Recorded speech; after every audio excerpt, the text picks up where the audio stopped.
being at home is 1,000 times harder than going to work. And so I can confidently say, if you are a stay-at-home mom, to me, you are a queen. Step right up, folks. You are now entering It's a Circus, where motherhood, womanhood, and self care aren't always a show stopping act, but they're certainly entertaining.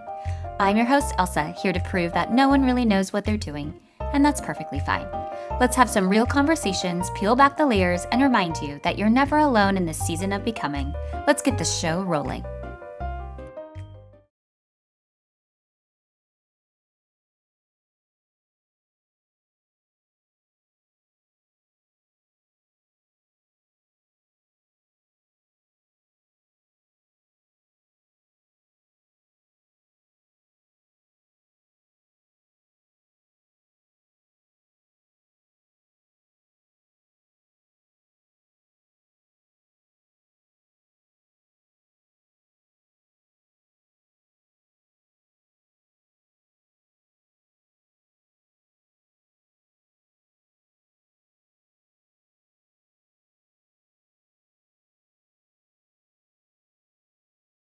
Hi, Kate. Hi. Welcome to It's a Circus Thank podcast. you. I feel unworthy. Which is insane because, and I wanted to tell you this before we hit record, but we're in the same neighborhood. I'm like new, and you are just like such a refreshing go-to mom, hashtag goals mom for me, for real. And not because of perfection, but because of like the realness that you have and exude. It's very refreshing to be Oh, around, you're and I so absolutely love it. sweet. And I don't think you're new anymore. You've been here for quite a while. I guess now, but like still, I'm always like, ah, goals mom, just like rocking it out. So Ditto. seriously, that you are completely beyond worthy. And I start every conversation with this Hmm. question is who are you a mom of and how long have you been a mom for? Okay. I'm a mom of four kids, three boys and one girl. My oldest is 11 and my youngest is 4. Beckett, Sloan, Serena is the girl, and then Brennan is the baby. He just turned 4. So I've been a mom since 2014. You've been a mom for so long. And you're a mom of four kiddos. That is like mind blowing.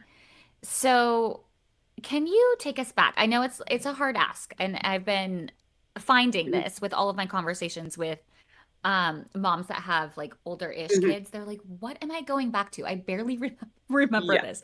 But from what you remember, I would love to know, especially with your first, um, was that something planned? Was this something that just happened? What was that like first moment with your oldest? He was definitely planned, yes. And it's funny that you say most moms don't remember because with my first, I remember everything. I remember, what I was wearing when I took a pregnancy test. I could probably tell you the date. I remember what he was wearing when he took his first steps. I remember where we were the first time he said mom. Like I remember everything so vividly. After that, just downhill. Don't remember a whole like I don't have those many specific memories. Um, but yes, he was very much planned. I didn't always want to be a mom necessarily, but I always wanted to have a family. Like when I think back when I was little, like, I had the maternal, like I always had the baby dolls and the Barbies, and I always wanted to play that role, I think, but it wasn't necessarily about being a mom in my mind. It was more like what I envisioned was like a family unit um, that was like happy in a happy home and not necessarily 4 kids, definitely not 4 kids, but I always envisioned like a family. Um, so my husband Ryan and I have been married for almost 14 years. We've been together for 17.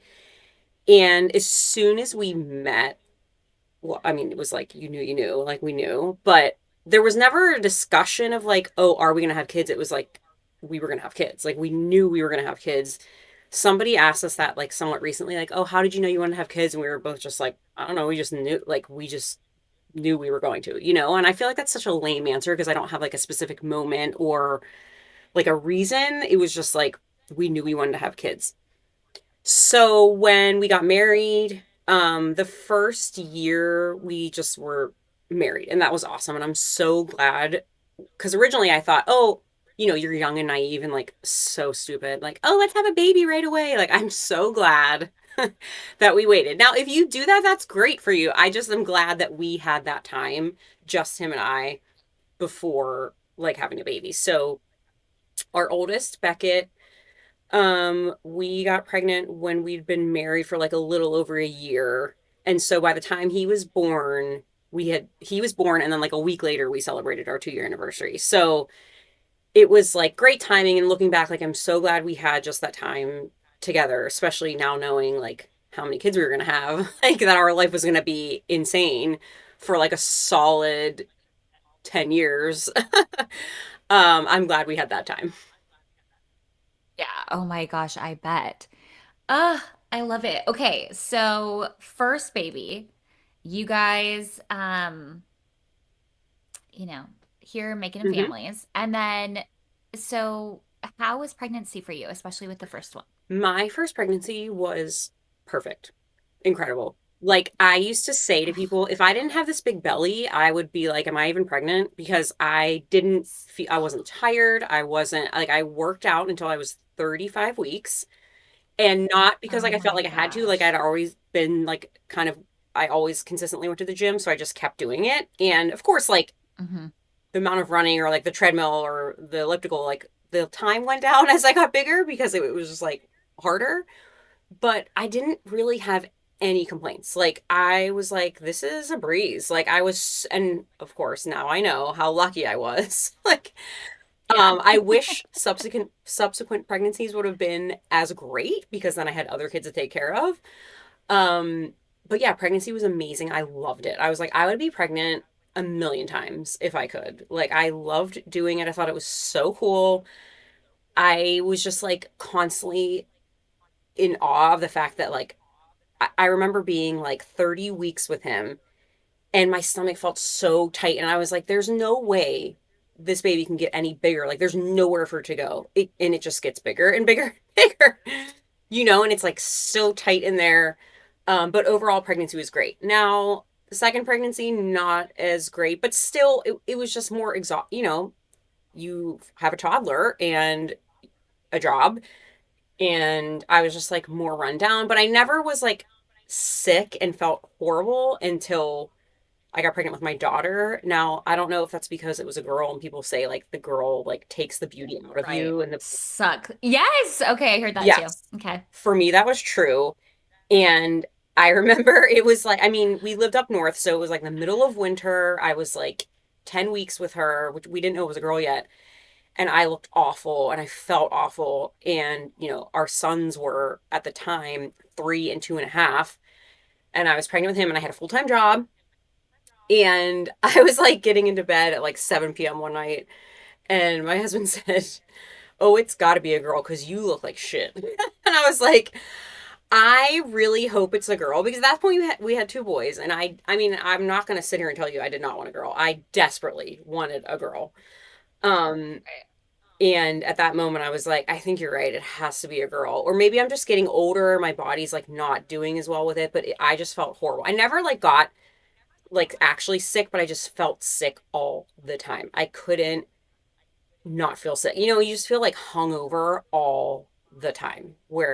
And I was like It's the sneaking worst. McDonald's because I didn't want Ryan to know I was eating so much of it because it was like all I could stomach. Like I either wanted nothing and I couldn't fathom eating anything, or I wanted like 3 Egg McMuffins, and I would be so ravenous that I would like. I would literally just go straight to McDonald's. I would wake up and go to McDonald's, and then I would hide all the bags. I remember he got in my car and saw them all, and he was like, what is going on here? I'm like, I didn't want you to know. I didn't want you to be upset. And he was like, I don't care. Why are you hiding it?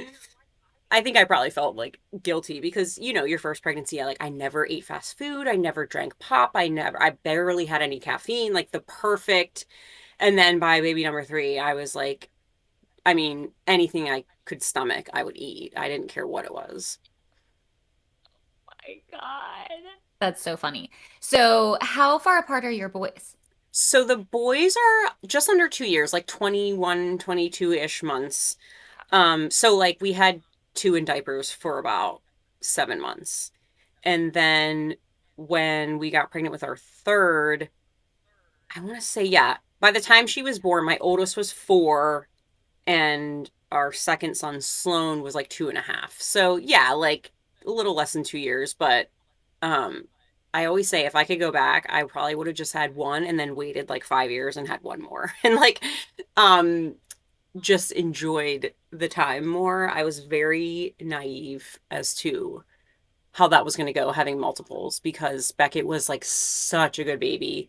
And you don't know any different. It's your first baby. You don't know any Yeah. other way. And Mm-mm. my mom kept saying like he's a really good baby and I'm like, "Oh, is he?" Like I don't know. I have nothing to compare it to. But he Right.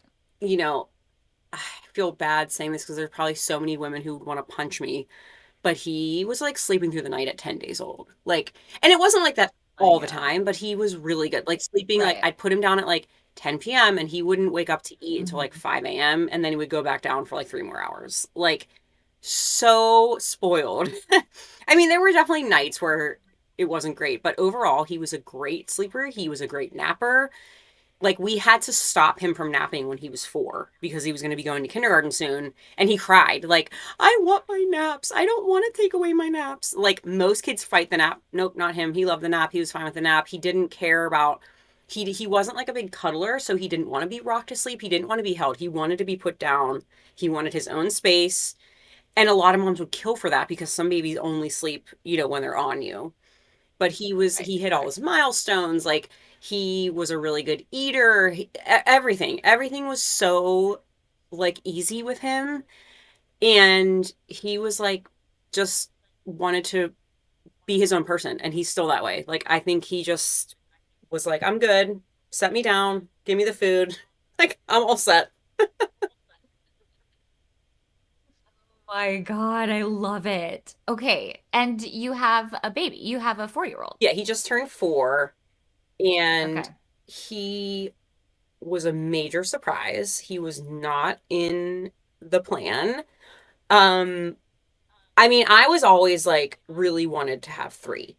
And prior to having kids, I was like, I want to have two boys and a girl. And then I got two boys and a girl. Like, what are the chances of that? So I Totally. just felt like so lucky and like I had everything I ever wanted. They were healthy and everything was good. Hmm. I mean, obviously it was rough, but as far as like the kids' health and happiness, like everything was good. So there was like Right. I feel like we there was never really a discussion like, are we gonna have more kids? It was like, we're not having more kids. But I love having a baby. Like I love, even with the horrors of pregnancy and particularly with my last two, I was just like, oh my God, this is like horrible. Like just feeling like that and also working and having other, I just like, oh, it was awful. But it's, hindsight, I'm like, oh, I would do it again in a second. Like, no problem. I would do it again. Right. So we were definitely done.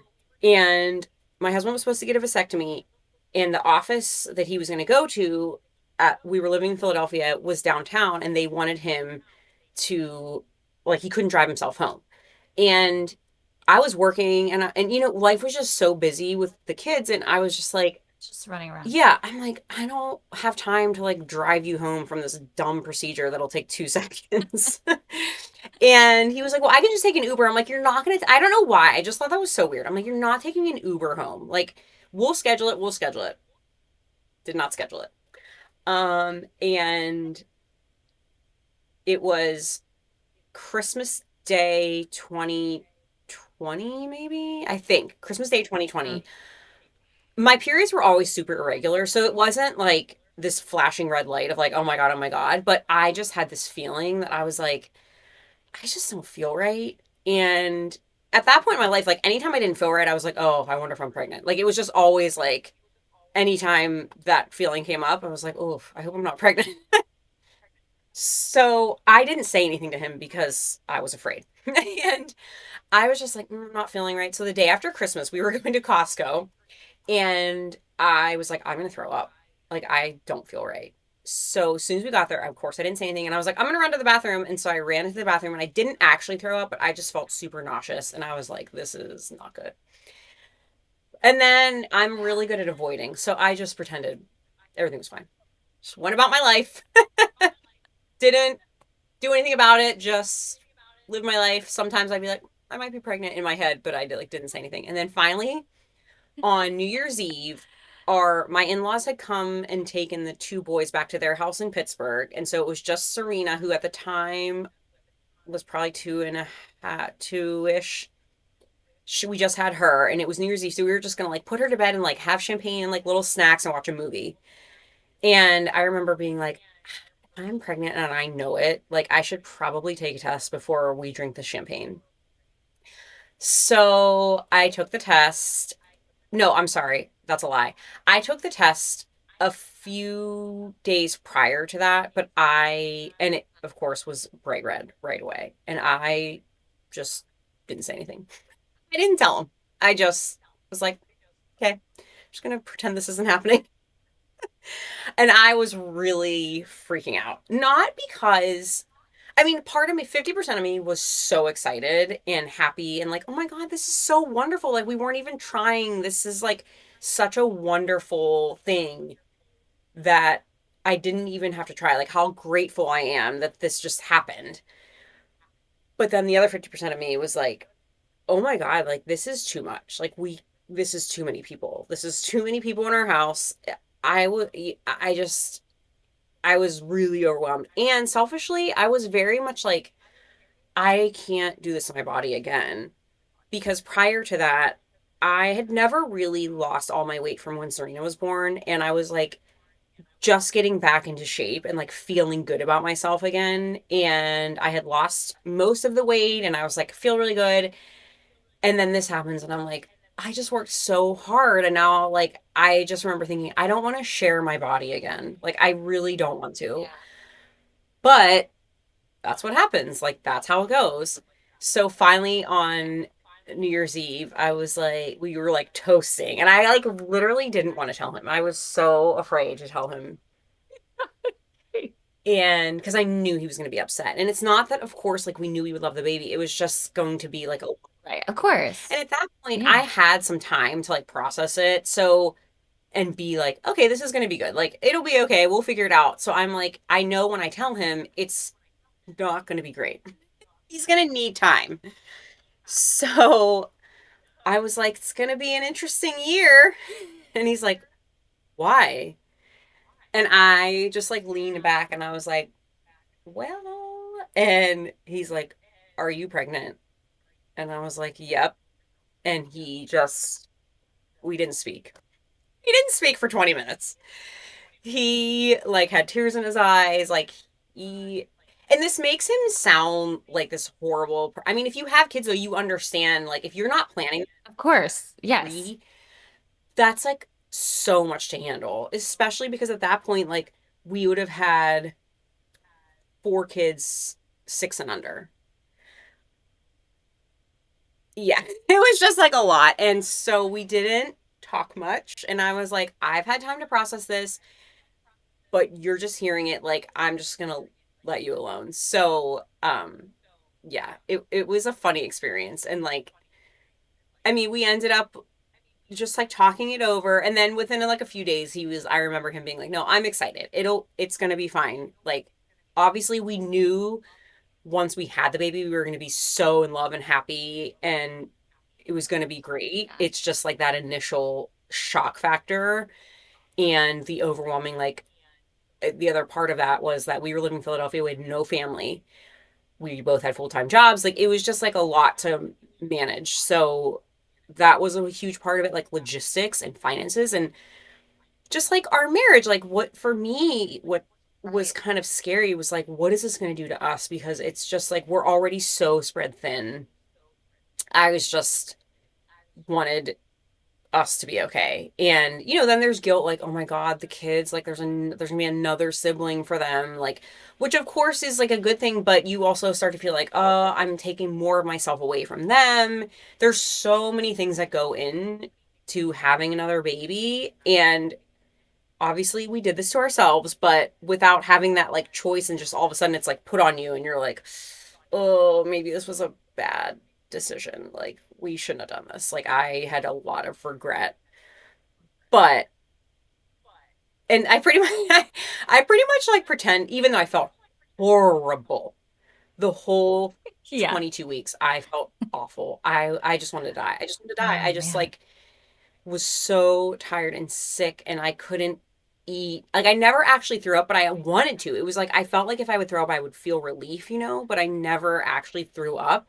So it was just constant nausea and like certain smells and like I'm a huge coffee person and I would like I couldn't even smell it. Like I would take a few sips just so I wouldn't get the headache because my body's so used to the caffeine, but I like didn't even want it. And that was like my simple joy was having my coffee and I didn't even want it. Of course. So there was just like the Ugh. whole, oh my God, now I have to deal with this. But other than feeling sick, I was just like, we just went on with our lives. Like, I was like, I can't think about this. Like, when I start getting bigger and it's closer, then I'll start thinking about actually doing this. But there was just like so much going on that I just kind of ignored it. That is so crazy. And thank you, Kate, for sharing because I think, there are so many different, well, every single pregnancy is different, every single family is different. But I think oftentimes, there is kind of like, or can be when your life is about to change because you're bringing another person into your family. Um, there can be a wash of different types of feelings. So thank you for like sharing about the realness as I knew that you would, about like what that is like because I cannot imagine. And I have heard so many, stories of just like, oh my gosh, it had to happen. It's like really refreshing to hear the, kind of change of feelings that can happen Yeah, for sure. It's a gamut. when It's you it's a get gamut. And it's a gamut. of course you're like, I feel bad for the kids. Like, I feel bad for this baby that I'm like not happy about. I feel bad for Yeah. all of these reasons. But also, I try to be like, but this is also really good because X, Y, and Z. And one thing that I Yeah. realized with Brennan, who is the youngest, after he was born, so at that point, Beckett had just turned 7. So, yeah, 7, 4 kids under 7. Yes, he had just turned 7. But what I wasn't expecting that was so awesome was seeing, particularly him, be this incredible big brother. Like, I was so focused on us and what it's going to do to my body and what's going to do to our marriage and what's it, oh my gosh, the little ones.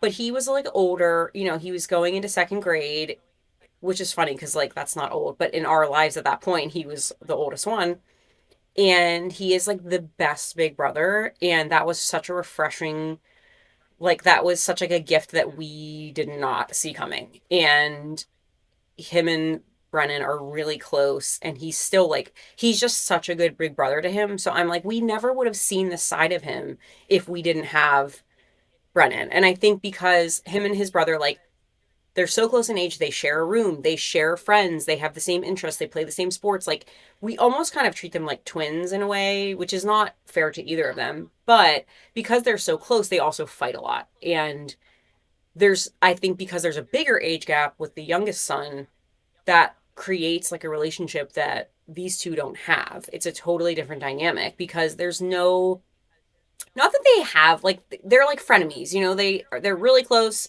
but they fight. Whereas with the younger one, it's like two completely different worlds. Like Brennan just when it started pre-K this year, and my oldest is in middle school. So, and none of his like friends from school seem to have younger siblings. So all of those boys and his friends in that grade are so sweet to Brennan because he's so much younger that they're just like super sweet with him and anytime they're outside playing they'll like let him come and like score a touchdown or they'll let him come and kick the goal and I'm like oh my god we never would have experienced all this like sweet gentleness from him and his friends if we didn't have this so that was like such a gift that I was not expecting. Okay. So, how did your marriage survive a fourth kid? What happened? So we okay let's rewind a little bit because I did want to point this out Please. after um when I got pregnant with our second and we knew it was a boy, and at that Hmm. time, Beckett was becoming like really difficult. Like he was a toddler, he was like 18 months. Like that Yes. age is tough. They're into everything. Yeah. You're just exhausted. Oh my God, it was just like a new phase of parenting that we were just entering. And then we're also about to have another Hmm. baby. And I remember us sitting at the kitchen table and Ryan sitting across from me, and he was like, "We need to make a pact right now that we're gonna, when the baby comes and we're like so tired and frustrated, we're gonna say mean things to each other, but we don't mean it. We're just saying we're just frustrated, so we're taking it out on each other because we can't take it out on a baby."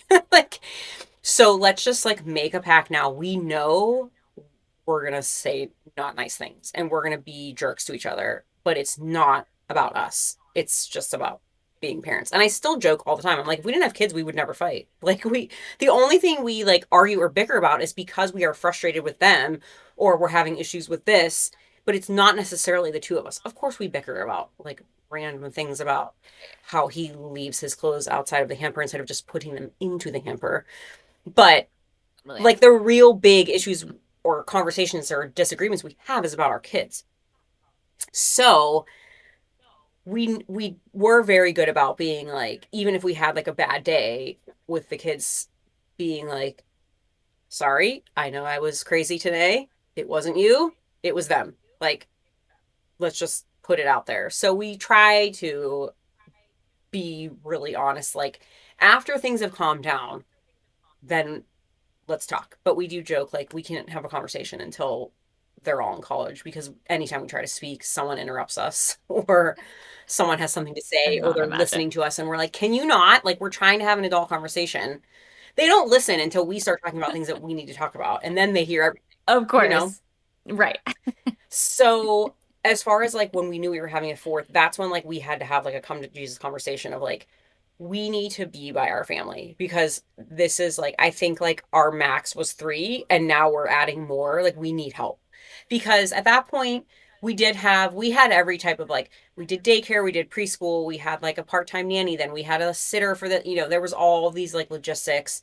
And I did end up quitting my job during COVID, and that's when I ended up getting pregnant with Brennan. So I was already not working, mainly because our Beckett at the time was doing all virtual schooling, and he was in first grade. So Oh my yeah, like God. it's I insane. cannot imagine. So how are we going to both be working from home with him? Sloan was whatever age Serena was, like a year or two. Like how like that's not possible. And I know that a lot of people were in that obviously in that same boat. Everyone was. But Yeah. we didn't have family to like jump in. So that was like really challenging. So I quit my job to be able to do those things. And I'm so grateful that we were in a financial position to do that. Like it wasn't all swell and great financially, but we kind of had to. Like I felt like, Make it work. yeah. Yeah. So because I had already quit and my husband works from home, so he's able to work from anywhere. So I had always wanted to move to Florida. I had been telling him this for years because my parents lived here. They had moved here Hmm. many years prior. And we vacationed Hmm. here at least twice a year. Like I knew I wanted to live there, but it was like never on the table for him. And then suddenly when we were having another baby, I'm like, we need to like be near family. This is the perfect opportunity. Like I'm not working. It's not like I'm leaving some great job. Not that that would matter at that point anyways. You work from home. Let's do it. Like this. Has to happen. Yeah. And it also happened to be a very good time to sell a house because the real estate market was like insane. Amazing. And so I mean, it definitely like was a slow conversation. Like once I found out I got pregnant, I was actually planning to come and visit my mom in Sarasota anyways. So we came down, told her that we were pregnant, and she was like in shock, but also not because she knows me so well. She's like, when I looked at you at the airport, I thought you looked peaked and I thought maybe you were pregnant. I'm like, of course you did. So I was like, so you're saying I look terrible? And she was like, kinda. Like I feel terrible. So immediately she's like, so should we start looking at houses? And I'm like, I mean, yeah, but we're not going to tell Ryan. Like, I'm just going to like research this on my own. Cause at that point, we didn't even know we could afford to live here. So we did go around, and long story short, like I came home with, some information and I just left it on our dresser, but I didn't want to be pushy because I definitely didn't want to force him to do something that wasn't for both of us because I didn't want him to resent me. So like yes, I wanted to move here, but if he really truly didn't, I wasn't going to do it because I'm like it's not worth it. He's going to end up resenting me and that's not going to be good for us in the long run. So I kind of left it in his hands. And we didn't talk about it for a while. A couple weeks go by, and then finally one day he's like, "So are you gonna like show me these houses? Like, what's the deal?" And I'm like, "Oh, are we gonna talk about this?" Like playing it casual, but meanwhile I was like, oh my God, he's agreeing. Lying inside. Um, so yeah, that's how we ended up in Sarasota. Eventually, he we did agree, and it was pretty soon after that conversation that he was like, "Yeah, I mean, let's do it. Like, if we're gonna do it, it's now or never." Because then at that point, Sloan, who is our second son, was going to be going into kindergarten. So I'm like, if we move this summer, then he'll start kindergarten there, so it will be easier. Because like, the older they get, the more established they get, the more friends they have, the harder it is. And I'm so glad we did it then because I'm thinking if we had to move them now, like they would be beyond devastated. Like I would do everything I could to stay here before if something happened and we had to move, it'd be one thing, but they would be just devastated because now they have their groups of friends and our oldest is in middle school. Like it's just a whole different life. So it was like, okay, now or never. So we within like a couple weeks we had our house on the market, sold it, and we moved here in June of 2021. I was 30 weeks with our oldest or our youngest when we moved here. My gosh. So you're like, hey, I'm coming and I'm just gonna like pop out this baby. Yeah, had to find a doctor, had to find somebody who would agree to take me on as a patient at 30 weeks with a fourth baby at the age of, I think I was 38. So, you would think like, oh, it's no problem, but it actually, like, I had some people be like, well, we want to see your medical records. We want, because they don't want to take you on because you're a liability at that point. Like, they haven't seen you through, they don't know you. So, getting my medical records, like, talking to doctors, like, that was a whole other experience. Um, but it ended up being fine. And I was glad, like, I was an experienced mom at that point. So I wasn't like as nervous about finding a new doctor because, first of all, I got a ton of recommendations from um, some other women I had like randomly met here. And I said, who do you go to? So I did have some like guidance of who was good or who I should try to reach out to. But I wasn't super nervous about it because the pregnancy again had been like the baby was doing great. Like I felt much better at that point. Like it wasn't like high risk, even though I was geriatric. It wasn't like a high risk pregnancy. So I wasn't, that I needed some special doctor. I just needed someone to deliver him pretty much, be on my way. Right, exactly. You're like, I've gone through three. This is my fourth. I've got this, but like Yes, exactly. medical, yeah, observation would be Right. nice. Oh my gosh, that's crazy. So you moved here with like three little Hmm. kids and then also pregnant. Great. And we were living with my parents because our house was supposed to be finished in October and Right. then it wasn't for another year. So we were living in my parents' three Hmm. bedroom house with three dogs, three kids, an infant, and them. So that was an experience. I mean, again, I felt bad for them. I mean, it's one thing for us, but we're like invading their space, and it's you know loud and no one's sleeping. And Brennan was a good baby, but he like every single night, like the witching hour, which I didn't think was a real thing until he was born. So that's a lesson to all moms. Like you can have 10 kids and not know about certain things. I never knew the witching hour was real. Every single night around 7 p.m., he would scream bloody murder for about 2 or 3 hours till he fell asleep for absolutely no reason. And there was nothing you could do to stop it. I could nurse him. I could give him a bath. I could Gosh. take him outside. Like I could rock him, hold him skin to skin. Like take him, give him a bath. Anything we did, he just screamed. And that's when I found out, oh, this is a real thing. Some babies just like have a witching hour and they just scream and cry. And so that was a really rough time because it's dinner time. Two of the kids are in school, they have homework. Like I have a screaming baby who I'm breastfeeding that you can't um you can't cuddle or coddle. Like he doesn't want it. Didn't matter what we did. So that was really terrible actually. And I just remember being like, I remember my mom saying, how are you going to do this? And I'm like, You're looking at it. I don't know. Like, I just do it. Like, you just, when you're in it, you just do it. There's nothing you can, it's not like you can be like, okay, never mind. Like, I don't want to do this tonight. Like, it's just, as a parent, you just, when you're in it, you just do it. And I remember asking the pediatrician because she was like, "Oh yeah, it's the witching hour. It's very common." Like she just like blew it off. Like that's just some babies do that. And I was like, "Oh my God." I'm like, "How long do you think this will last?" And she's like, "Oh, not long. Maybe like 6 months." And I was like, 6 months? What do you mean? Like I thought she was gonna say like maybe 6 weeks. And she's like, "Oh yeah, like 6 months usually." And I'm like, "What?" Luckily, it was like 2 or 3 months, so he did grow out of it, but that was not fun. So you can be a veteran mom and think you know everything, and then you have another kid and they do something you've never heard of before. So just a heads up. Okay. So, question for you. As your family is growing, which is just, again, with me only having two, I can't even imagine like more. That's just absolutely wild. How do you prepare your kids, or did you For having like another to have sibling, another sibling? Yeah, like as it all grew. yeah, that's well, that kind of ties into how surprised I was at Beckett being like such an awesome big brother because, like I said, we weren't really thinking about them necessarily, like, especially because we ended up moving. We Yeah. were packing up our house, moving them like the end of the school year in up north. School ends like later, so I remember his last day of school, he it was first grade. His last day of first grade was June 10th. Son's last day of pre-K was June 11th, and then we flew out June 12th. Like it was literally like, Oh my so we flew here, we tried to get adjusted, gosh, we're in a new Kate. space, we don't know anyone, they don't have friends, so we were so like they knew we were, I mean, of course we talked about it and we showed them the photos, and like I would put their hands on my stomach. And I think the one perk of having more kids is like they already have each other. They're used to having each other. They're used to having siblings. So I don't really think that they don't know any different either. Yes, Beckett was an only child for a hot second for like 21 months, but other than Right. that, like they don't know what it's like to be the only one. So I don't think that they were.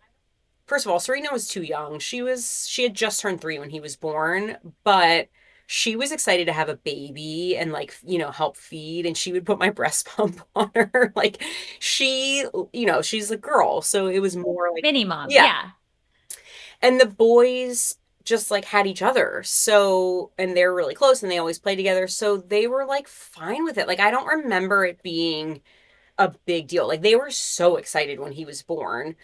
um when we came home from the hospital, like my mom had like a little cake and she had balloons to like celebrate bringing home our baby brother, and they were so sweet and like excited, but then they were just like, time for bed, like, like, oh, there's a baby. Like, On to the next. Yeah, going to exactly. school tomorrow. Like I don't think it was like a huge deal for them, because they were so used to having other siblings.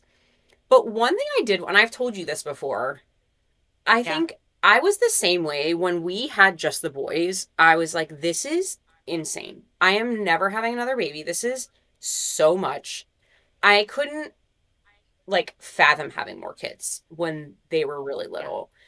And I mean, if you had told me then when I had two that I would have four, I would have been like, no, no, it's not happening. Like you're lying. I'm not doing that. There's no way I could possibly do that because for me, going from one to two was horrible. Like I was so not prepared. I was so naive. I was not ready. Like, and I think because I was so spoiled with such a good first baby, and not that Sloan was like a rough baby by any means, but just all of a sudden having two, it's such a different experience.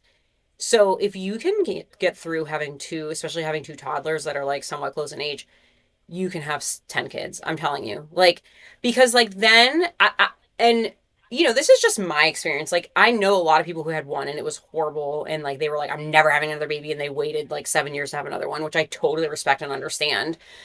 Um, but if you have one and you're like both, so focused on that one, but you still can have some time where it's like, you stay with the baby, I'm going to go to the gym. You're with the baby, I'm going to take a nap. Like, Yes. there's always Right. like relief. Then when you have two, it's one on one. And Mm. if this baby's napping, you want to lay down, but you can't because this baby's awake. Like you can't, there's no like sleep after one and you go into multiples, there's no sleep when the baby sleeps. There's no like rest when the baby's rest. Yeah. That doesn't Right. happen. Right. Like, None of that. and so that was a huge, I mean, I am like, I love sleep. And thankfully, I'm super lucky because Ryan is like, he can function off no sleep. Like, he does not care. It's, for me, it's amazing because anytime we had a really rough night, he would handle it in the morning and I could go back to bed. So I was like very, very lucky. But because I would like, I mean, I did breastfeed, so I would sleep through the, or I would like feed through the night. And so I would say, if I get up through the night and you just get up with both of them in the morning, like, I'm golden because I can sleep like 2 solid hours, like in the morning hours. I feel fine. So we kind of had that going. So I never felt super, super sleep deprived because he was so awesome about that.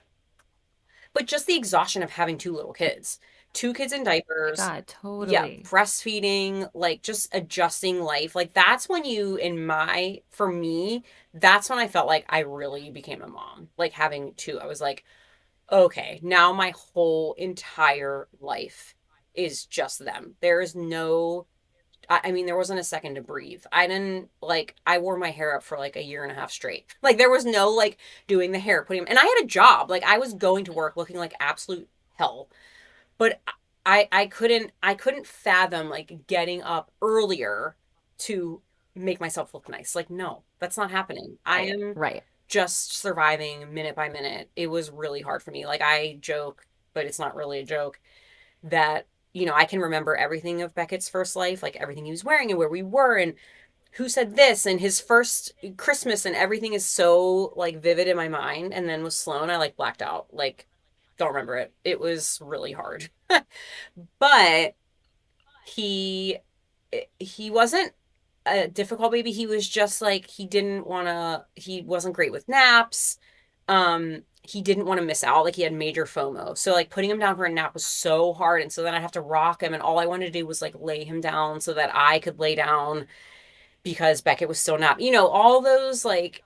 He just it was he's just a little bugger. He just is. He still is. Um but going from one to two for me was so much harder than going from like three to four or even two to three. Like, oof, that was. Yeah, I was going to ask you that. And so that's sort of how old are your Oh, boys man. again? So Felix is going to be 4 at the end of November, and then Sebastian will be 3 at the end of Okay, so you're January. So they're getting 14 months apart. out of the really, really hard. I mean, it's still, I'm not diminishing, I it's think still hard, so. but like when they're like one and two, oh, like, and I remember, I think that's probably what around when we met. That's the hardest. Yeah. That what you were in then was the worst. And I'll tell that to any mom. And I'm not trying to be negative or make you feel bad, but I'm trying to make you understand. I've said this to so many like women I'll see and they're like, oh my God, I can't believe I have four. I'm like, but what you're doing right now, these two little toddlers, is 1,000 times worse. Trust me. It's so hard at that age. They're into everything. You can't think for 1 second. You don't have time for like me time. You're just like barely there. So you're like getting out of that, which will be my favorite age is three. That is my absolute favorite age of all my kids. Like every time they turn three, I'm like, oh, they're three. I love this age. Like it's just they're like potty trained, still possibly still Yes. napping, so you get some time off from them. But like their personalities coming out, they're like little people really at three. That's my favorite age. So Oh my God. if someone right now is like, oh my God, I have two, I could never imagine having another. That's how I was too. But the more kids we had, the bigger age gap there was. So there's between Sloan and Serena, it was like 2.5 years, which is like even better. And then between Serena and Brennan, there's exactly 3 years. Like they were both born in August, and she had just turned three, and then he was born 2 weeks later.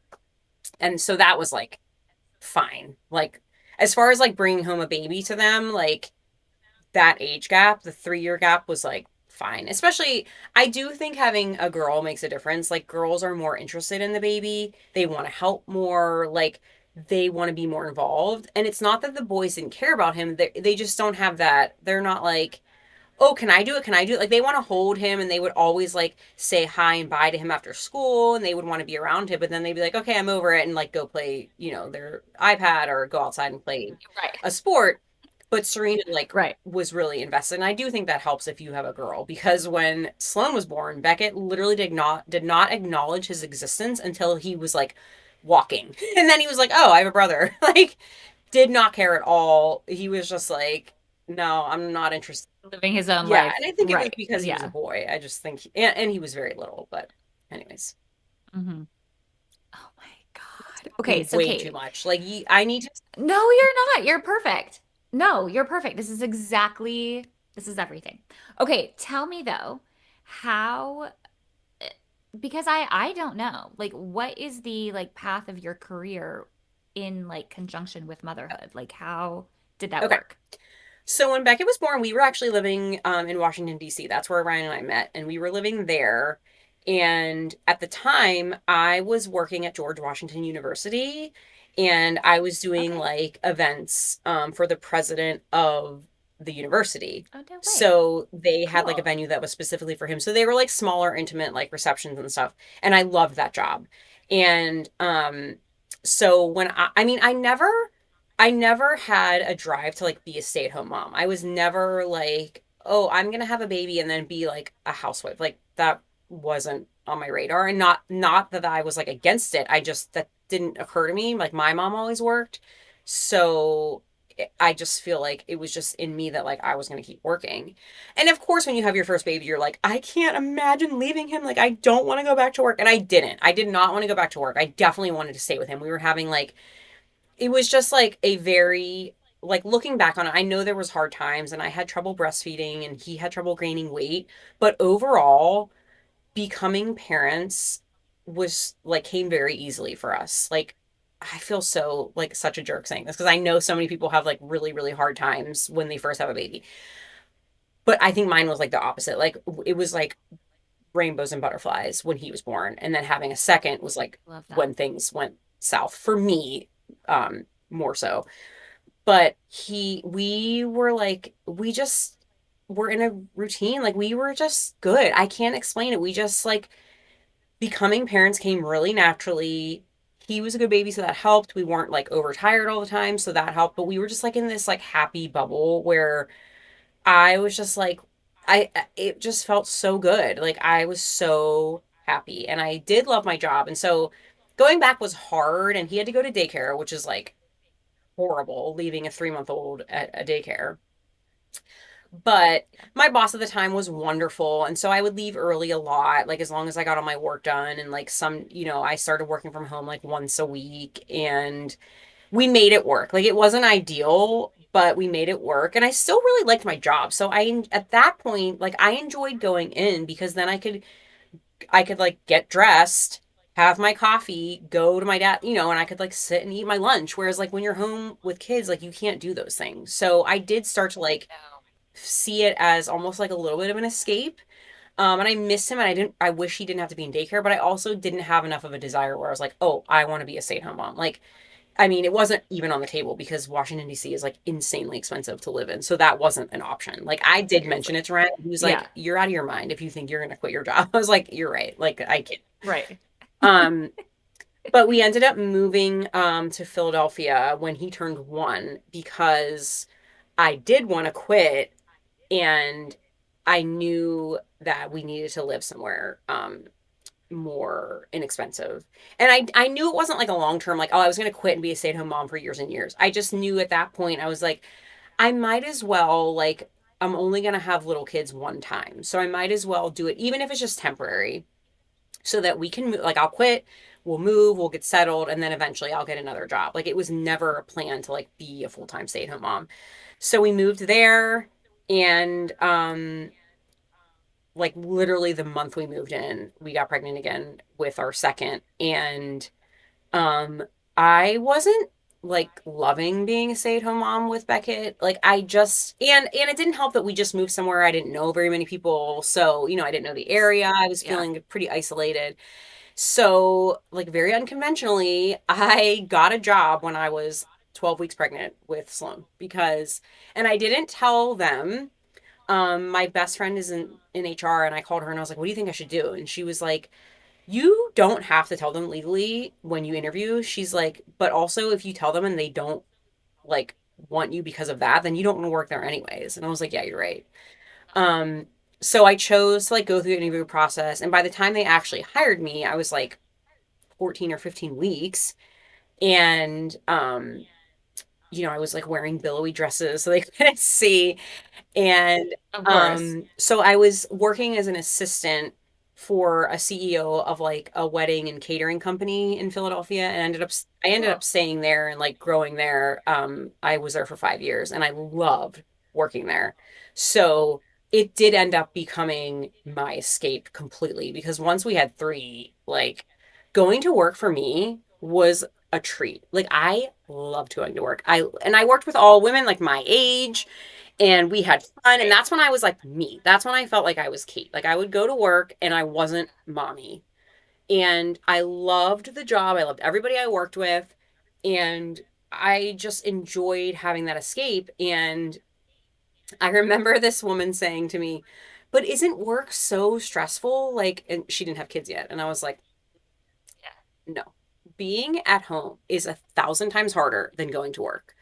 And so I can confidently say if you are a stay-at-home mom, to me, you are a queen. Like I did it for a month, Yeah, and agreed. I just going to work was, and of course I had that guilt. Like I don't want to make it sound like I didn't care and I was like, bye. Like it did suck anytime we had a baby taking them to a daycare. Like that sucks. And that's like a whole other can of worms that I could go on about for a million years about how this country like does not value not just women but parents having babies. They want us to have babies and like grow our country, but at the same time we have zero support to do it, and it's like a mortgage Yeah. payment for one kid. So having three in daycare, I mean, I did consider quitting again at that point because I'm like, my entire paycheck is going Of so that course. they can be in daycare. And we did have those discussions, but eventually it came down to like, I really loved my job and I really felt like it was a part of me at that point. And even though I wasn't necessarily bringing home all that much money because of how much we spent on daycare, it was like the long game of like, well, if I quit, I'm going to have to Exactly. start over somewhere else in a couple years and start at the bottom of the Right. barrel again. So it was just kind of like, let's just like get through it. And I mean, if I hated my job, I totally would have quit because there was no reason to do it. But I really loved it and it was like an outlet for me. So I'm like, at this point, I just need to stick with it and kind of like power through these couple years. And then, once some of one or two of them is in school, then we'll only have one in daycare. Um, so yeah, what was the whole point of that? Mm. I forget what I was talking about. No, you're perfect because you're talking about your Oh, right. career and Okay. motherhood and how that lined Yeah. up. So, once you guys decided to move to Florida, did you quit because of the move or did you I actually quit quit because, because of COVID because okay. so at that point, Oh, that's yeah, right. I was Okay. doing I was in the sales department. So I was doing like the selling of the venues and the catering and doing all that. And so up north in particular, when COVID happened, like you couldn't have a wedding. I mean, you couldn't have anything. Right. So the Right. amount of like, and I've said this many times, I went from absolutely loving my job to overnight hating my job and being in absolute misery. And it was I couldn't handle it. It was just too much for me. I couldn't handle it because obviously, rightfully so, the brides were really upset, but they were taking it out on us. And it was just constant bereavement of upset people and they wanted their money and my phone would be going off 24/7. Mind you, my kids are all home. They're not at school. I'm at home with them.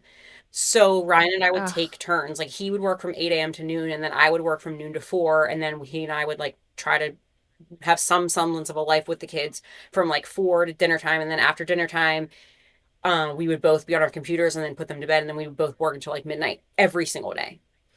And My that's just not gosh. sustainable. I mean, it was a horrible time for everybody, so I know many people can No. relate to that. And it was just like I was just like, this is not a life that I can do right now. Like I can't do it. And I remember just like having like an absolute breakdown, like sobbing hysterically because I also felt really bad for a lot of these girls, but there was nothing I could do. and they were crying and then they would be upset. And it was just like, I felt so selfish like walking away from it because of course like my colleagues were doing the same thing. But it's like you have to have limits and I had to have boundaries, and at a certain point it was like this is not worth what it's doing to me because I was being a really good employee, but I was being a shitty mom. I was so angry, I was like miserable, and because of that, actually, this kind of goes into like wellness and like me time. I started running because you couldn't go to a gym. Like all the gyms were closed. And mind you, I had never run a day in my life before this. So it's not like I had like, I just started running and I would call them my rage runs because I would be so angry with work that I would just go and like get out my rage and on the kids too because they were driving me insane too. Like I'm not going to sit here and act like I was like, "Oh, I want to be with them." Like no, I wanted them out of my face. Like I needed like a second to breathe. So I would like because at the time Serena was still napping. So Serena would nap and then Ryan would like let the boys have like TV time or whatever. And I would like, he would work and I would just like go for a run. Like I'm talking like a mile, maybe a mile and a half, like just to like clear my head. And it did help. And I've actually been running ever since because of that. And so I'm really glad that happened because now it's like such a part of my life and it is my me time. Like it's it's actually like obnoxious because I know Ryan wants to kill me when I'm always like, oh, I'm going for a run. He's like, ugh, because it's like right when we're gonna go somewhere. But I'm like, but I have to go right now because if I don't go, I won't be able to go later. So I have to go now. But the best part about running for me is like there was like I could just walk out the door and go. Like I just needed sneakers. I don't have Oh, like yeah. when I started, like I didn't even have good Nope. running shoes. Like I just would go outside and run, whatever. Well, being in Florida now has been like so amazing for that because now I can run year round. Like up north in the winter, I'm always cold. Like I was like not trying to run in the winter. And running on a treadmill is just not the same. And I didn't want to have to pay for a gym membership. So I would Yeah. just like not run in the winter. But here I can run year round and that is like my me time. That is a non-negotiable for me now. And granted, if you have little kids and you're like, oh my God, I don't have time for that, I totally get it. I wouldn't have either. But now my kids are a little bit older. So when it's time now that we're in this better phase where they're much more independent, all of them are in school. Like Brennan's in pre-K full day. He's at the same school as the other three. Beckett's in middle school. So every single day, of course, I have a job now, which I'll get to in a second, but I can run. I mean, if as far as like my work commitments, if I can't, whatever, but as far as like me not having to worry about the kids, I have time away every single day. And I try very hard to make the most of that time so that when they are here, I'm here because I'm not going to like, they get home from school and then I'm like, hey, going for a run. Like, if they're home and I haven't run yet, then I don't go. Like, I want to be present when they're here.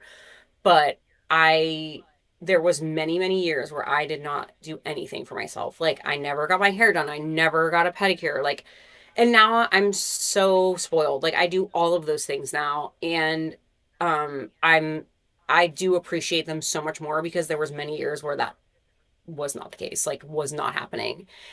Like the idea of actually drying my hair and like straightening it was such a chore and now I do it all the time and it just shows you that like there are these phases and like we are truly out of the baby phase now. Like we just took off all of the doorknob like safety things Yeah. and I'm like it's done. Mm-hmm. It's over. Like we're done with this. Like I just threw out all the crib sheets. Like he's in a regular bed now. I'm like we did it. And of course I'm sad about that and I always feel like I'll always want to have a baby. Like I even was like, if I could get pregnant right now, I probably would. Like I'd probably have another baby, which is crazy. I know that, but it's just such a different vibe now because we're not in those trenches of like baby. They're all Yeah. little, like they're all older. And even with Brennan being 4, like, yeah, that's still little, but like we always say like, oh, he's just like doing his own thing because he's just like the left behind, like whatever, he doesn't count. I would have another baby in a heartbeat for sure. I mean, I just would. I just love having a baby. So I've just accepted like that feeling will never go away. But what I'm really excited about now is like Beckon in particular, he's in 6th grade. Like we have better conversations. Like he's got his own friendships. Like he's in different clubs now, and he's just like a person And it's cool to watch it. It's cool to be in this phase where he's older and he's the first, so we're experiencing all these things along with him. Like this was the first year that he's in middle school and I'm like, I don't know what to expect. Like this is all new for me. Like I feel like I was just in middle school and it's been really. Like 5 years ago. What's I happening? was middle school like 3 seconds ago. Like my best friends from growing up are I met them in middle school and we're still friends. So like the fact that we have kids in middle school now is crazy. But I'm just learning to appreciate, like, we're out of that baby phase. And yes, it's sad. And like, yes, I wish I could go back for a day when they were little, just for a day. I don't want to go back to that whole time.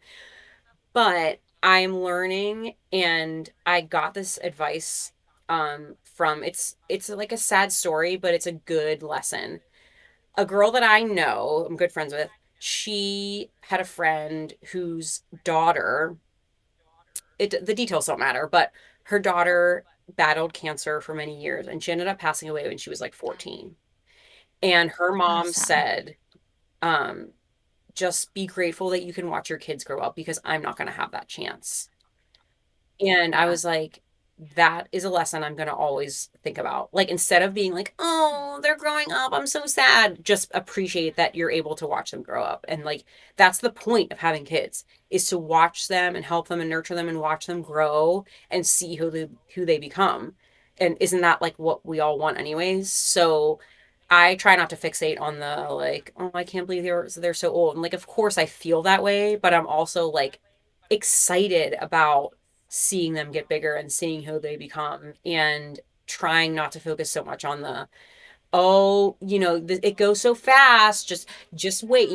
People always say, oh, it goes so fast, like you just wait. And it's true. And I mean, Beckett's a testament to that because I still have a 4-year old, so I'm still like in this little phase, but then I also have him. So I feel like there's this crazy like juxtaposition of like having a middle schooler and also having a preschooler at the exact same time with two in between. Like I have the whole gamut, That is but crazy. yeah, I'm just like learning to appreciate the growing older part instead of being so sad about them getting old. Mm.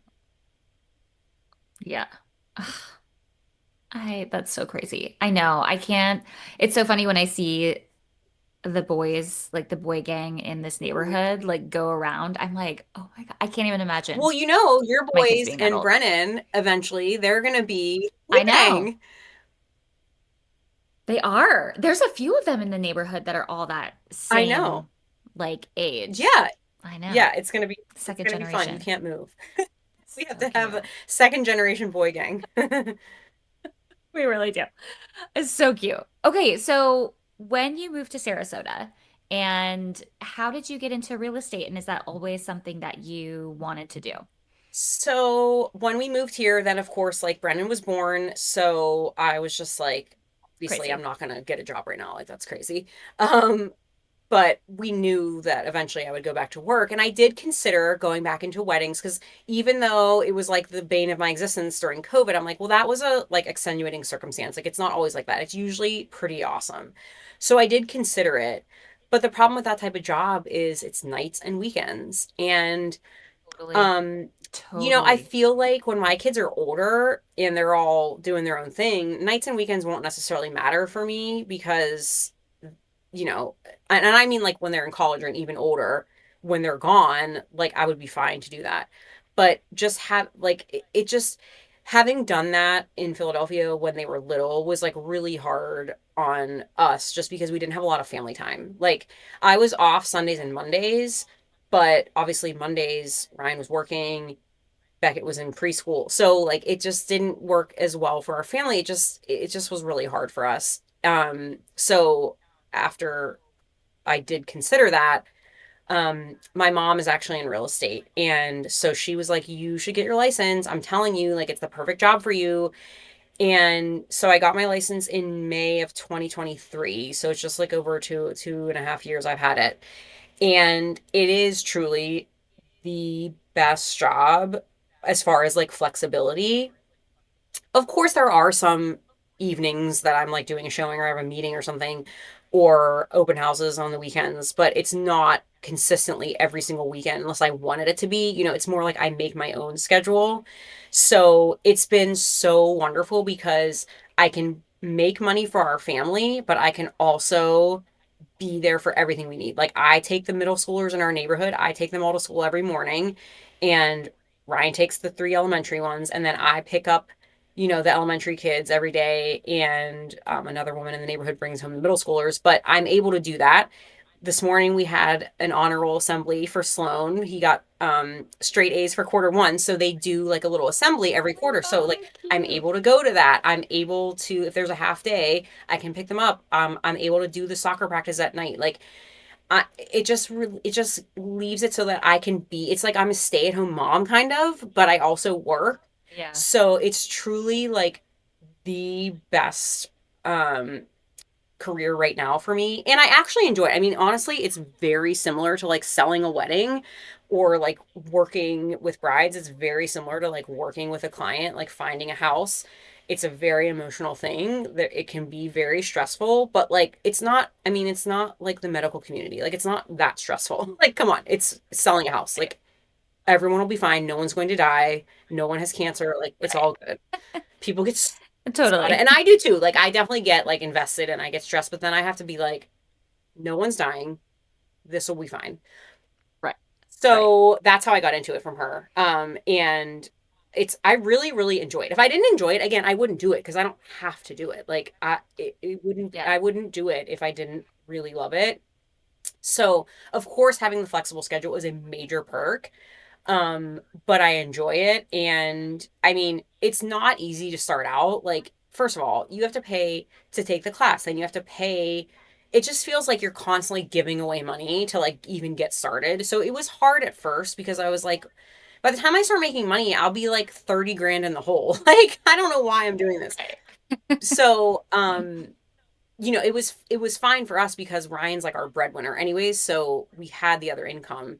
But I mean, this was like 2025 is like the first year that I've been fully single agent doing real estate. And it's been really good and I'm really happy with how it's gone.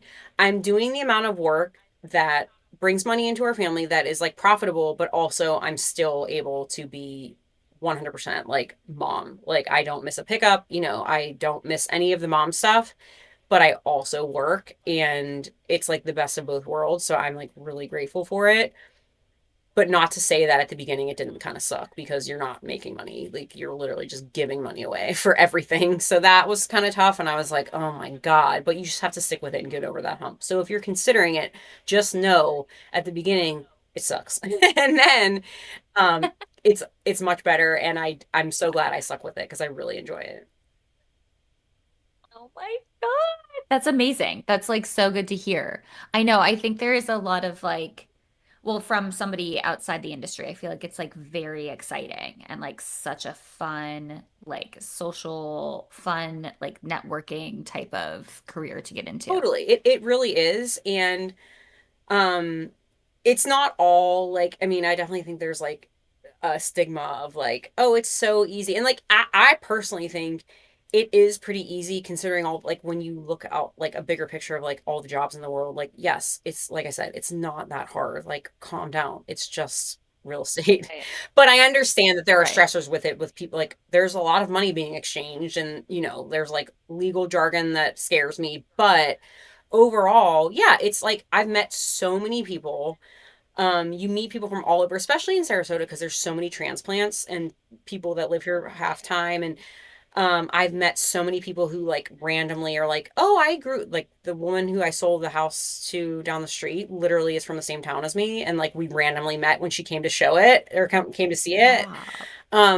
So I love meeting people and that's like my strong suit is just like chatting with people. Clearly I never shut up. Yeah. So it's like it's a good um career if it's basically glorified customer service. Like it's Mhm. not that hard. It's just about meeting people and talking. And it can be really fun. And you can see some amazing houses that you wouldn't normally get to Oh my see. God, And I yes. mean, it's fun. So Like, cool. and I work with a lot of other moms, so there's like camaraderie there too. And yeah, I think as far as like a career for a mom, if you're thinking about it, I think it's awesome. I love that. I absolutely love that. So, okay, I have a couple rando questions for Okay. you. You have three boys and one Mhm. girl. Is there a difference raising boys than girls, or is that just, or do you think it's just like child to child different? Both. I think Okay. I think every kid, no matter the gender, is different and you're going to parent them differently for sure. Right. My daughter is going to be the death of me. Like, Yeah. I wanted a girl so bad. Well, guess what? I got it because she is on another level. Like, I feel like, yes, the boys are wild and they're loud and like just all those stereotypical like cliches. They are those things. But it's the emotion and like the sass. And I mean, she's just giving me a run for my money, which my mom was so happy about because, of course, she says that I gave her a run for her money. But I think overall, kid to kid, you're going to parent them differently because they have different personalities and they respond to different things. And one might respond to discipline this way, and the other one doesn't care about that. Um, but she is just like a lot. But on the other hand, she is definitely like our toughest, which is so funny. And I think it's just partly who she was just born that way, but of course, like having a house of brothers. I just had a parent teacher conference with her teacher, and she was like, you can tell that Serena has a lot of siblings, and also that like she's fine with not being in charge. Like she'll let other people like bicker and like fight for attention. And then she's like, when it's her turn. And like you will listen and you will hear her, but she's not gonna fight for your attention. Like, nope, I'm not doing it. And I was like, that's probably because of at home. And her teacher was like, I was thinking the same thing. Like, she is very independent, like has her own personality. She is not afraid to show it, but she is so can be so sweet and kind. But I don't necessarily see that. Like Ryan's always like, you two fight like sisters. Like we will like bicker so bad. And I didn't have a sister, so I this is like the closest thing I can imagine. But we just like, oh my God. And he's like, you two separate because we like fight like sisters. She's just like a lot. She is a girly girl. She, I mean, she's everything that I said I wanted, that like, loves makeup and hair and heels. And like, she's just like your typical girly girl. But now I'm like, oh, what have I done? Like, it's so much. And the boys, I just think it'll be different when they're older. Like, they're so much easier because they don't care what they wear. They don't care about their Right. hair. They don't care. Like I'll lay something out if like I mean they wear school uniforms, which is really helpful, so I don't have to fight about any of that.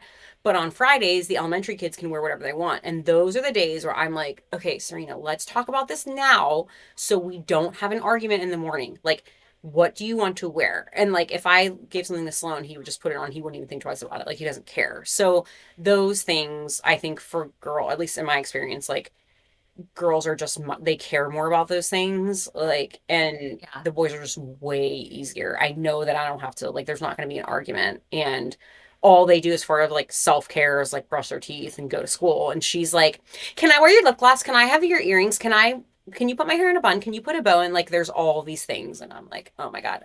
So I wanted a girl and I got her. Oh my God. That's so crazy and so cute. She's so cute. I love it. Amazing. Amazing. Okay. Well, Kate, you're doing so amazing. You're like sharing all the things. I'm like, okay, what questions? You're like sharing everything. But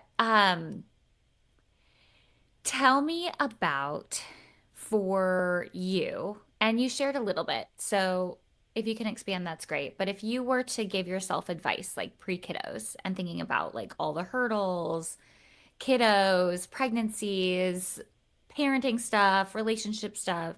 If you were to give yourself some advice, like pre all of that, what would it be? I'm glad you asked this because this is like the one thing that I was like, oh, I should talk about that because I feel like people don't talk about it. Maybe they do more. But I was saying like when we had one, like we were great. Everything was great. I didn't have like any postpartum issues. I mean, I had a little bit of like the baby blues because my hormones were crazy, but Mm-hmm. nothing like scary or and Mm-hmm. it faded pretty quickly. And then I was just like in this happy zone.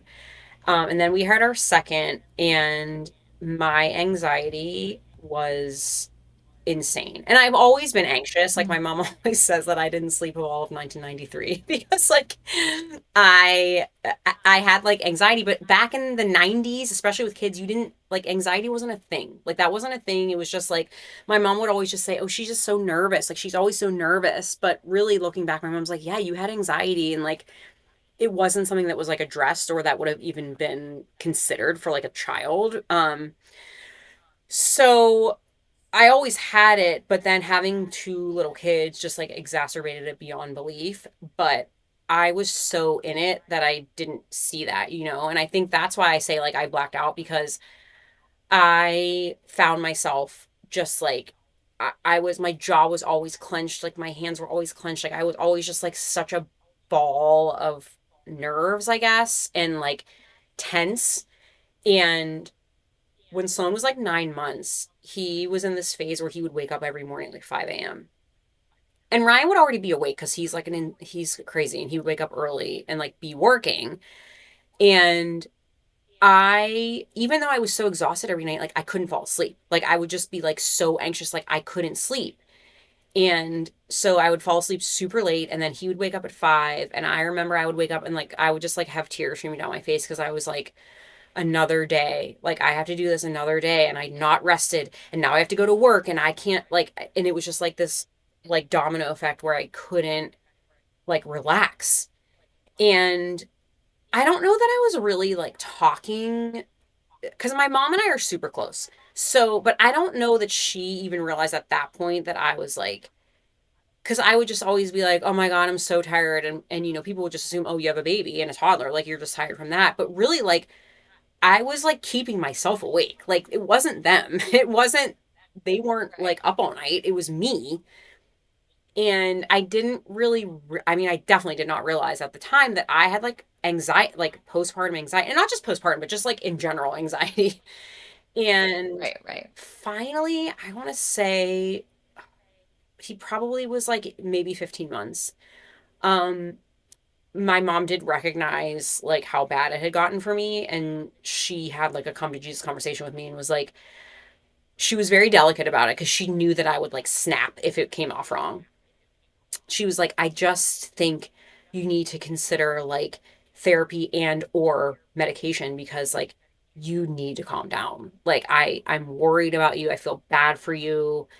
And it went really well. Like I was like, yeah, you're right. Like this and so long story short, I ended up long story long actually. I ended up um getting I saw my doctor. I had a really long conversation and I went on Lexapro and Yeah. once I felt I was like, why did I not do this like a year ago? Sooner. Like I Right. was felt so much better and that's when you realize like, oh my God, like that I didn't have to feel that way.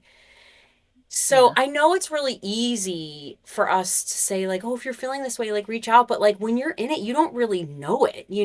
So Yeah. It's so hard. somebody who's really close to you will probably have to say like, hey, do you like, are you considering this? Like, how are you doing? So, it can be touchy too. Like I like obviously have friends who are still having babies and meet people all the time that have just had a baby and I try to like dip my toe in a little bit like how are you feeling like I want them to know they can be honest like you can say this sucks like I am not happy like you can have a baby and be like I'm not happy and it's not it Yeah. doesn't make you a bad person. I feel like we're so afraid to say this sucks, which is I think a lot of why I'm so honest about it. Like I'll be the first person to tell you like half the time I'm like, go outside and get out of my face. Like, I can't. I can't. You need to go. Go. I'm not gonna sit here and tell you that, like, oh, I never leave my kids. I'm always with them. Like, no, I don't. I need time away. And it's good for them, Yeah. frankly. Like it's good for your kids to spend time with grandparents, or even if you have like a nanny for a night, like it's okay to say that you want time away and to deserve that because you are a person. Like you are a human being too. Yes, they are the most important thing. And we all know you love your kids. You don't have to say it. Like there doesn't have to be this preface of like, I love my kids, but I really need. Yeah, I know. You should. If you don't Yeah. get time away, you like are totally not yourself. That's why I was saying in my old job, like I loved going to it because that's when I was Kate. Like that's when I felt myself, and I could just be totally 100% myself, and that is so important. And I think, my husband always used to be like, I feel bad you never get to like do anything with your friends because you go to work and and I'm like, yeah, but when I'm at work, that's my social time. Like those are my friends. Like I get to have fun with my friends every single day. Like you work from home, that sucks. Like you don't see anyone. I'm like out living my Yeah. best life at work. um so I think it's easy to say if you're having trouble, like reach out, but you don't know you're having trouble.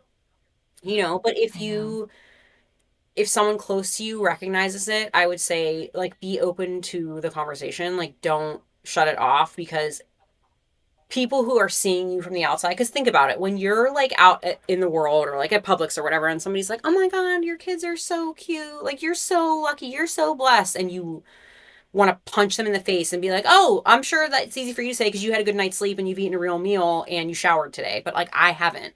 Right. So it's easy for everyone on the outside to like see how beautiful this is, but maybe you don't. But somebody close to you might be able to recognize like you don't seem like yourself and be open to like them bringing it up to you. Because it can be, I mean, I understand, like I'm super defensive. So I'm sure my mom was like so worried that I was going to freak out on her about it. But she was like super gentle about it. And I don't know why, but I was just like, yeah, you're probably right. Like, she was just like, you don't need to feel this way. And I also have to say, my best friend at that point had said, like, she had gone on maybe Zoloft or something, and she was like, you have no idea what you're missing. Like, she was like, you need to run to your doctor right now because because her and I are so similar.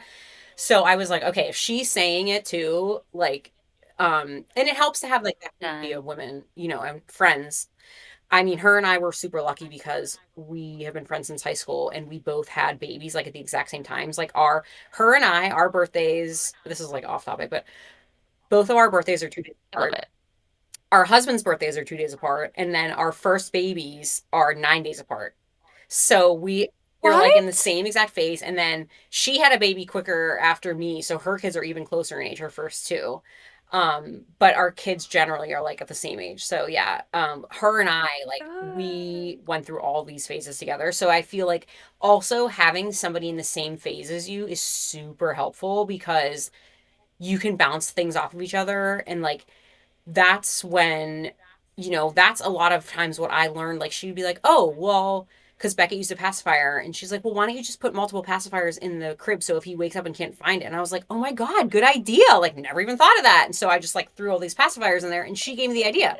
So having like a mom in the same phase as you that you're friends with and you don't have to be best friends. And like, it can just be someone who is going through the same thing so that they also can give you ideas and vice versa. Like that was so clutch because when we first had babies, like, yes, like social media was a thing, like Instagram existed, but it wasn't like it is now, where if you wanted to I have know. any sort of um like advice or you need like you can look up anything and there's like 3,000 people who have written about it. When we first had babies, it was still like the age of like the blog, like people would blog and like I certainly wasn't reading blogs. So I wasn't like going to the internet for help. So I know it's a blessing and a curse because there's like too much information, but I do think if you use it for good and you're like, "Oh, maybe I should Google this." Like, I don't know. You can get good ideas out of it, but buyer beware because there is like anything you want to read to help your stance, you can find 3,000 reasons why that's not a good idea. So I would say Totally. just use like real life advice, like your actual friends who you know and trust that, oh, this is what happened. And having someone to lean on who's in the same phase of you is like really helpful. Ugh. I mean, that's such good advice. Thanks for sharing. I think a lot of times too, and you tell me if you were in this moment, but I have definitely been in these moments where it's like, I can do the hard, this is hard, but like I can do the hard thing. So I'm gonna punish myself, Yeah. not ask for Hmm. help. And somehow that's a badge of honor or like a go me Yeah. when in Hmm. reality, it doesn't have to be that hard, especially if you're like losing yourself. Yeah, you're right. Exactly. And that's, I mean, that's sort of why we moved here because it was like, yeah, we're doing this with no help, but like, Yes. we don't have to. Like, I mean, when I say no help, I mean Right. like free no help. Like, we were paying for childcare, but like, Right. yeah, we certainly didn't have to. And as far as like, yeah, you're right. Like, saying it's a badge of honor or like just powering through, like, I can do this. I can do this. Like, for what? Like, why? Like, why are we doing this to ourselves? Yeah. I think that's just like a female thing. Um, but there were definitely times where I remember thinking that my boys would have been better off without me. And I don't mean I was suicidal. I was not at all. I just was like, I'm not a good mom because I am so crazy. I am so tense. I am not nurturing. Like, they would be better off with just Ryan. And I just mean like I would just stay in my room. Like, it would be better if I was just like not around because I am not being good to them. And like sort of that was true because I wasn't helping myself. Like, I wasn't doing what I needed.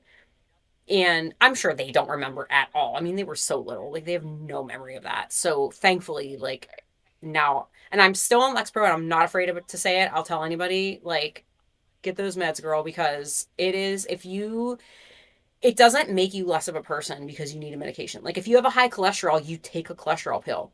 So if you have like depression or anxiety, like, yes, of course you can do other things with your diet and like anything, seeing a therapist. Like, mental health is so, so, so important. But if you need that little help, like, and if you don't want to tell anybody, don't tell anybody. But like, I'm not ashamed. I do not care. And frankly, I feel like everyone needs anxiety medication. So, I agree. Especially right now. yes. I'm like every day, it's like, what's happening now? Yeah, What's gonna happen here? exactly. So I am very much like try to keep it real when it comes to that. Like, I, give me all the meds. I'm fine with it because it makes me a better mom. Yeah.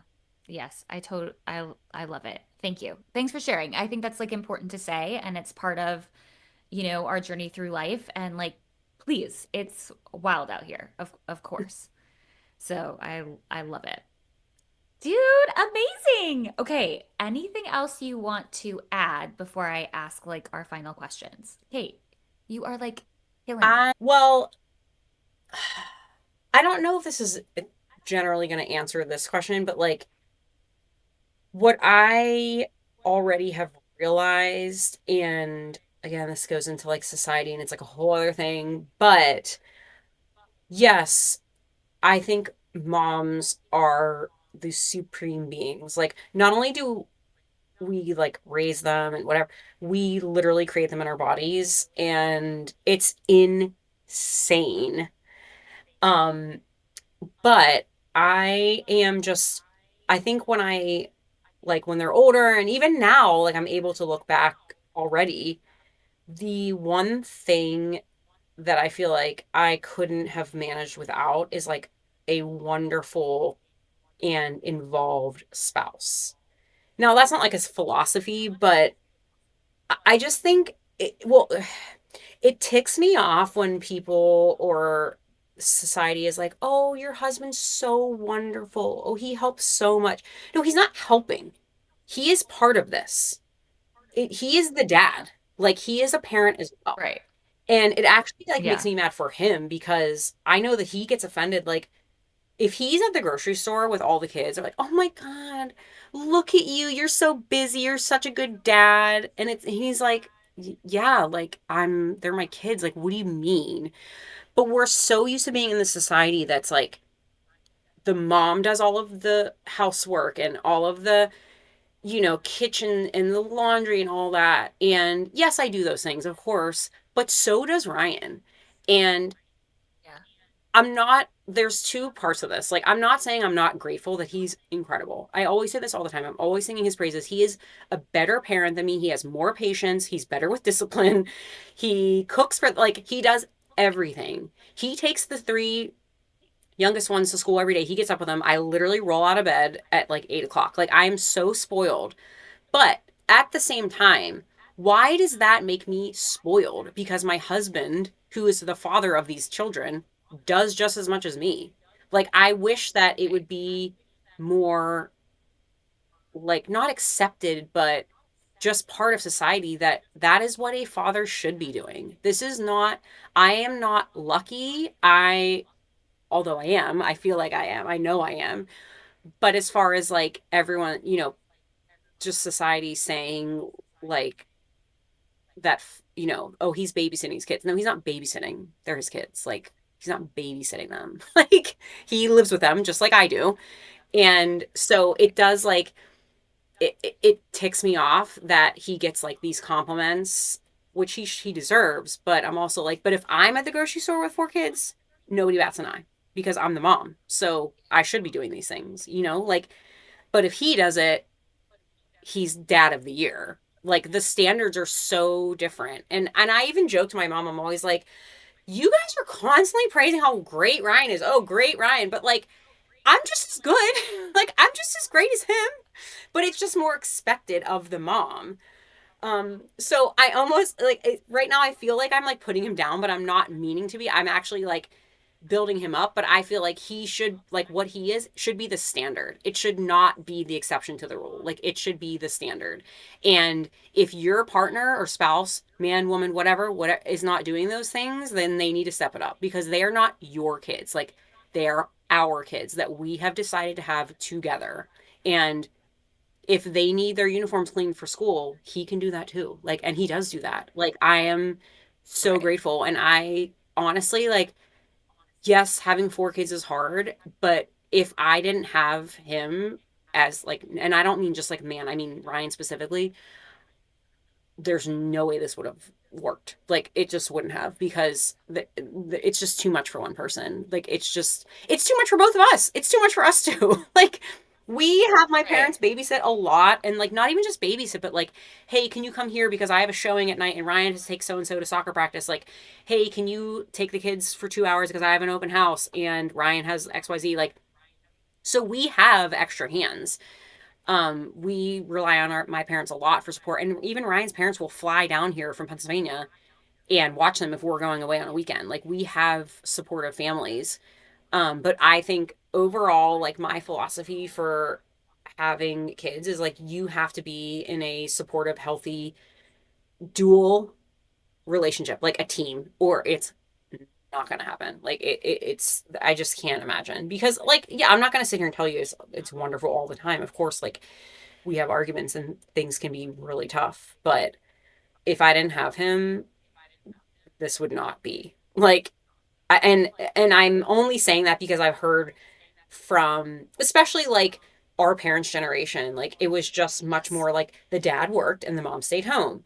And Yeah. that's just not how it is anymore. And I was actually really happy to hear that recently, like millennial dads are the first generation of like involved parents and involved fathers, I guess. I can't remember what the study was, but it was just saying like how much more time is spent with kids than it was like maybe like more so with our grandparents, but also my parents. All right. So Thanks so cute. much. Have fun. See you Bye. later. Thanks for listening to It's a Circus podcast. If today's episode made you feel a little less alone, share it with a friend who might need it too.